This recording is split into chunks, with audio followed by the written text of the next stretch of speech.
आप सभी तैयार है ना बैठने के लिए?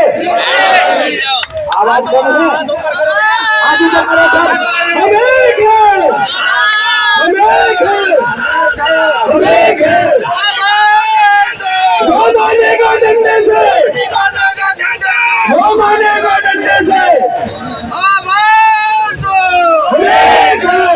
नमस्कार, मैं परविंदर गिरी स्वागत करता हूं आपका सिटी एक्सप्रेस न्यूज में। आज हम मौजूद हैं जेवर बड़े टोल प्लाजा पे। आपको बता दें, भारतीय किसान यूनियन जवान मजदूर विकास संगठन से यहाँ किसान लोग धरना प्रदर्शन पर बैठे हैं और आपको बता दें अनिश्चितकालीन के लिए बैठे हुए हैं यहाँ पे कि जो इनके जो मुद्दे हैं, जो मांगे हैं इनकी अगर पूरी नहीं हुई तो हम अनिश्चितकालीन का धरना करेंगे। और आपको बता दें विशाल धरना प्रदर्शन कर रहे हैं और हम बात कर रहेंगे इसी संगठन से कि क्या क्या उनके जो मेन मुद्दे हैं, किसकी वजह से आज जेवर टोल पे यहाँ पे धरना प्रदर्शन देखा जा रहा है। तो हम बात करते हैं।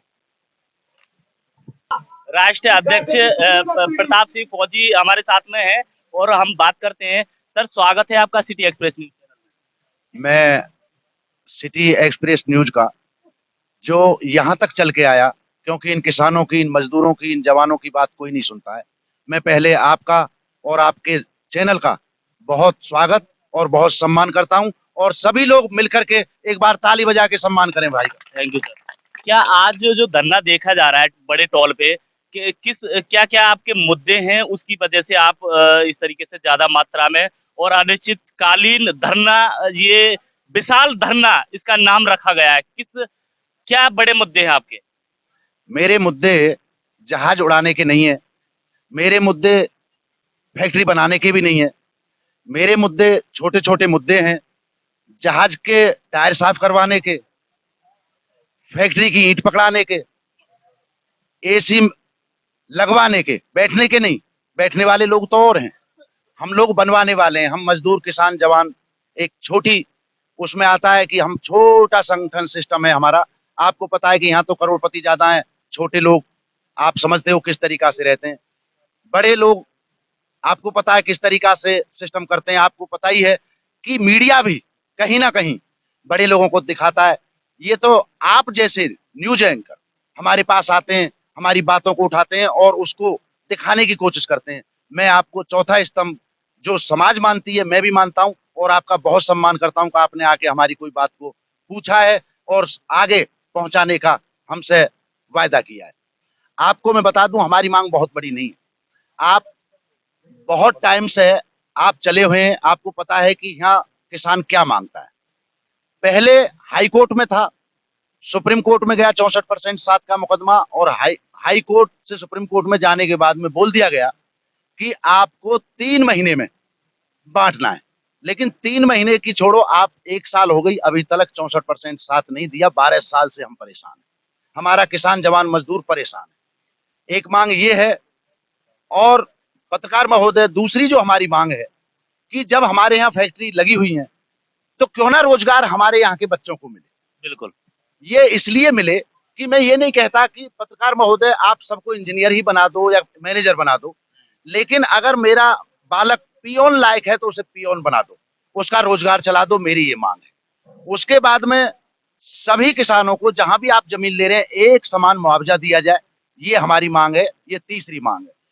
चौथी मांग हमारी ये है कि उठाए हुए गांवों को जहां स्थापित किया जा रहा है उनकी मर्जी से किया जाए कि हम यहाँ पे रहना चाहते हैं, उनको वहीं भेजा जाए कि जहां वो जाना चाह रहे हैं। तो ये तो फाइनल हो गया सर, ये कि जो जाना चाहता है, जो विस्थापित को लोगे और इस तरीके से दूसरे चरण में जो जाना चाहता है वहां विस्थापित होना चाहता है, जैसे कि रनेरा मांगे मॉडलपुर को लेके काफी संघर्ष किया था और मॉडलपुर मिल चुका है, तो ये तो कोई मांग नहीं रही सर, ये तो पूरी हो चुकी है। अभी कल भी आपको पता होगा मेरठ कूच किया है रनेरा गांव ने। अगर उनको लेटर दे दिया होता, ये होता क्या है कि अभी हमको तो बताया गया था, मैं आपको बता दूं पत्रकार महोदय, कि जेवर टोल पर फ्री निकलते हैं किसान। लेकिन आप तो यहाँ खड़े थे, एक किसान ही बोल रहे थे, मैं उनको जानता भी नहीं हूँ, साबोते गांव का, बता रहे थे कि मेरे को बीमार व्यक्ति को भी नहीं ले जाने दिया गया। तो फिर कहाँ किसान निकल रहे हैं? तो ये तो वो है कि फेंक दिया। आपको पता है ना आजकल फेंकना बहुत चल रहा है, इतना चल रहा है कि मैं राजनीतिक नहीं हूं, नहीं तो बहुत जुमले मेरे पास भी हैं जिनको मैं इस माइक पे बोल सकता हूं, लेकिन मैं नहीं बोलूंगा। मैं बोलूंगा किसान जवान मजदूर की बात। गाय आपको पता है हमारी माता है, लेकिन क्या हो रहा है हाल, बहुत बुरा हाल है। इस हाल को देखते हुए आपको पता है गौ माता का क्या हाल हो रहा है, लेकिन कोई देख रहा है? ऐसे ही आपको बता दिया गया, रनेरा काम को दे दिया गया, लेकिन कहाँ है वो लेटर, वो प्रेस रिलीज कहाँ है? विधायक साहब ने घोषणा भी कर दी थी इस बात को लेके, क्या वो भी गलत था? मैंने विधायक साहब को या किसी भी को भी चैलेंज नहीं है। मेरा सीधा कहना क्या है कि लेटर है कहीं, अगर लेटर आपके पास आ जाए तो सर आप मेरे पास भेज दीजिएगा। और क्या क्या मुद्दे रहेंगे आपके, क्या क्या मांगे रहेंगी? जो गांव, जब हमारा आधा मुआवजा इन्होंने कर दिया 4 गुने से, तो जो आधा गांव आधा मुआवजा हमको दिया जा रहा है, तो गांव का क्या सिस्टम है? सेक्टरों में सेक्टर अध्यक्ष बनाया जा रहा है। हमारे हमारे यहाँ सेक्टर अध्यक्ष का क्यों ना मनोनीत किया जाए, क्योंकि हम जब रह रहे हैं यहाँ पे तो लोकतंत्र और प्रजातंत्र जो जिंदा रखना है, तो उसके लिए हमको एक कहीं भी प्रतिनिधि की जरूरत होती है। तो हर गांव में आप सेक्टर में जैसे रखा है ऐसे हमारे यहाँ भी रख दीजिए, जिससे कि जैसे पत्रकार महोदय मेरा दुख पूछने आए हैं, ऐसे ही कम से कम वो सेक्टर अध्यक्ष भी हमारा दुख पूछेगा। और रही विधायक जी की बात, विधायक जी ने एक बात और भी कही थी, जैसे कि किसानों का टोल फ्री होना चाहिए, और मैं उनकी बात का समर्थन करने के लिए यहाँ बैठा हूँ। विधायक जी आके समर्थन करें, उसको कराएं, तो मैं भी मान लूंगा। आपके संगठन और भी संगठन है, किसान यूनियन के और भी संगठन है, तो बहुत धड़ल्ले से निकल रहे हैं, और आपके संगठन को ये सुविधा क्यों नहीं दी? मुझे सुविधा की जरूरत नहीं है। अगर सुविधा होती तो फौजी हूँ, नौकरी कर लेता, 40,000 और मिलता, एसी लगा लेता। सुविधा नहीं चाहिए मुझे। समाज का जो कष्ट है वो निपटा हुआ चाहिए, जिसको हमारे विधायक जी भी चाहते हैं। सही बात। मैं तो अनुरोध करूंगा उनसे कि कोई तो है 30 संगठनों में से जो आपकी बात का समर्थन करने के लिए बैठा है, आप समर्थन करिए। अगर आप समर्थन करेंगे तो मैं लिख के देता हूं कि आज ही होगा। तो सर मैं ये कह रहा था, जैसे कि ये आज जो मांगे लेके आप यहाँ पे धरना प्रदर्शन कर रहे हैं, इन मांगों को लेके कभी आपने ज्ञापन सौंपा या किसी अधिकारी को अवगत कराया कि इस तरीके से ये हमारी मांगे हैं, ये पूरी की जाए? जी, ये आपका बहुत अच्छा सवाल है। 3 बार डीएम साहब, 3 बार अथॉरिटी, 3 बार जेपी, यही शायद पहलू है कि जिनको हम लेटर देते हैं, विज्ञापन देते हैं, हमने 3-3 बार, बिल्कुल 3-3 बार के बाद में रिव्यू भी दिया। फौजी आदमी डिसिप्लिन तो नहीं तोड़ूंगा, लेकिन अगर जरूरत पड़ी तो गोली के गारे खड़ा होके आया हूं, उससे भी नहीं हटूंगा। ये समझ लेना होगा अधिकारियों को कि सक्षम अधिकारी आए। ये मेरी जो 7 मांग है, मुझे ये 7 लाइन में लिख के चाहिए। वो नहीं चाहिए जो आपने अभी बताया कि रनेरा काम के लिए तो हो चुका है। अगर रनेरा काम के लिए हो चुका है तो ऐसा एक लेटर, जैसे मेरी ये 7 मांग है, ऐसा एक लेटर, प्रूफ लेटर, लेटर की तरह प्रूफ होना चाहिए कि आप वाकई में हो गया है। प्रूफ होना चाहिए ना। ऐसे तो बहुत कुछ हो रहा है देश में। गौ माता के लिए 1 करोड़ रुपया, 2 करोड़ रुपया, 16 करोड़ रुपया आ रहा होगा सरकार से, लेकिन मान्यवर गाय का क्या हाल है आप देख रहे हैं ना। पैसा तो आ रहा है, लेकिन पैसा आके गाय का क्या हाल है। उसके बाद में मेरे यहाँ जो भी पैसा खर्च हो रहा है वो कहाँ हो रहा है? वो हो रहा है फैक्ट्री में, रोड में। रोड पे मुझे निकलने नहीं दिया जाता है, फैक्ट्री में मुझे लगाया नहीं जाता है। बताओ मैं क्या करूं फिर इनका? ये मेरे लिए कोई फायदा की चीज है तो बताइए आप। मेरे लिए ये फायदा की चीज जब होगी, मुझे रोड पे निकलने दिया जाए, मुझे फैक्ट्री में रोजगार दिया जाए।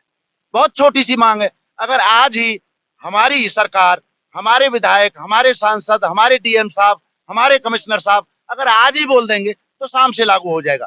40% का आपने सुना है कि 40% फैक्ट्रियों में लोकल को दिया जा रहा है। मैं इससे निपटने के बाद में ये 40% का डाटा निकालने के लिए इन कंपनियों पे भी जाऊंगा। ये भी सुनने तैयार रखें अपना डाटा। उसके बाद में हमारे जितने भी गांव हैं उनसे भी डाटा इकट्ठा करूंगा। 214 गांव है जेवर विधानसभा में, एक गांव ऐसा नहीं है पत्रकार महोदय जैसे आप जाते हैं ना, ये फौजी पैदल चलना जानता है, एसी में नहीं रहता। 1412 गांव है लोकसभा में। अर्निया तक ये पता है कि कितने लोगों को कितनी जगह आप लोग मनरेगा दे रहे हो या नहीं दे रहे हो। पैसा तो आता है ना गवर्नमेंट से। एक एक रोड 3-3 बार नप जाता है और पैसा पास हो जाता है। आपको मुझसे ज्यादा पता है, लेकिन आपको धन्यवाद है कि आप ऐसी सच्चाई को आगे लाने के लिए आप कम से कम इन किसान जवान मजदूर संगठन के बीच में आ रहे हैं और आने के बाद में उन चीजों को उठा रहे हैं और उन चीजों को दिखा रहे हैं, क्योंकि बहुत को तो वो जो बड़ी प्रजाति आई है उनकी छींक का पता करना होता है, उनका कुत्ता बीमार है, लेकिन मैं खुद बीमार हूं, मेरे को देखने आप अभी तक आपके जो संगठन से यहाँ पे धरना प्रदर्शन चल रहा है, कोई भी अधिकारी गण यहाँ पे पहुंचा? मेरे पास में अभी तक मात्र एक दरोगा जी आए थे, मैंने उनको अपना ये लेटर दे दिया है, जो कि आप डेट देख रहे होंगे 16 का है, और इसको मैं खत्म नहीं करूंगा। जितनी बार भी ये मुझे कहीं बुलाएंगे ये 16 का ही रहेगा, यानी कि 16 फरवरी। और मेरा ये आज 16 मार्च है, 16 फरवरी को पहला धरना था। मैं जैसे 31 तारीख को मेरी पेमेंट मेरी मेहनत की कमाई से फिक्स आती थी, उसी तरीका से ये 16 तारीख इस प्रशासन के लिए हमेशा भारी रखूंगा अगर ये लोग नहीं मानेंगे। और मैं आपको ये भी बता दूं कि मुझे 4 बजे तक का टाइम मिला है। 4 बजे के बाद में अगर मुझे संतुष्टि नहीं मिली और 7 लाइन ऐसे ही लिख के नहीं मिली, तो आप मान लेना कि मैं अमरण अनशन के लिए पूरा मन बना के आया हूं। पहले भी मन था, लेकिन पहले मुझे आश्वासन दिया गया, अब कि मैं आश्वासन से उठने वाला नहीं हूं। मुझे 7 लाइन लिख के चाहिए, ऐसे नहीं चाहिए कि रनहेरा काम का हो गया है, वो मेरठ में कमिश्नरी के सामने बैठे बेचारे, अगर हो जाता तो आज जो विशाल यहाँ पे धरना प्रदर्शन नाम दिया गया है इसका, आपको क्या लगता है आज जो आपकी जो मांगे हैं पूरी हो पाएंगी? आज क्या लगता है? मुझे तो पक्का लगता है सर, क्योंकि ये अधिकारी सुनते हैं, ये भी हमारे ही घरों से आए हैं, कल को इसी में जाएंगे, कल को इसी में जाएंगे, यहीं आके रहेंगे। महोदय, आप जब कल को बुजुर्ग हो जाएंगे, ये पकड़ने लायक नहीं रहेंगे, तो मेरे जैसे किसी आगे या पीछे कहीं बैठे होंगे, उनको भी पता है। मैं देखता हूँ कि हमारे बड़े बड़े कर्नल साहब, जनरल साहब नोएडा में रह रहे हैं। मैं जब घूमता हूँ, मैंने आपको बताया 1400 गांव, तो मुझे पता है उनको बेचारों को कहीं स्टैंड पर नहीं बैठने दिया जाता है, वो तो जनरल से आए थे। तो वही हालत उनका भी होना है। वो ये ना समझे कि ये फौजी का हालत ऐसा है, जिसने बेल्ट पकड़ रखी हो, जिसने आप जैसे कलम पकड़ रखी हो, ये सब मान लें कि जो मेरा हाल है वो कल को आपका भी हाल होना है, अगर आपने सिस्टम को ठीक नहीं किया तो। तो बिल्कुल ये संगठन आज यहाँ पे टॉल पे, ये संगठन से जो भी है पदाधिकारी, सारे पदाधिकारी गण मौजूद हैं, इसलिए देखे जा रहे हैं कि इनकी जो है मांगे हैं, 7 मांगे, ये बता रहे हैं कि अगर हमारी पूरी नहीं होती तो हम यहाँ पे अनिश्चितकालीन का धरना प्रदर्शन करेंगे, जब तक नहीं जाएंगे, जब तक हमारी मांगे हैं वो पूरी ना हो। इतना ही, और भी दिखाते रहेंगे आपको। कैमरामैन समीर खान के साथ परविंदर गिरी, धन्यवाद।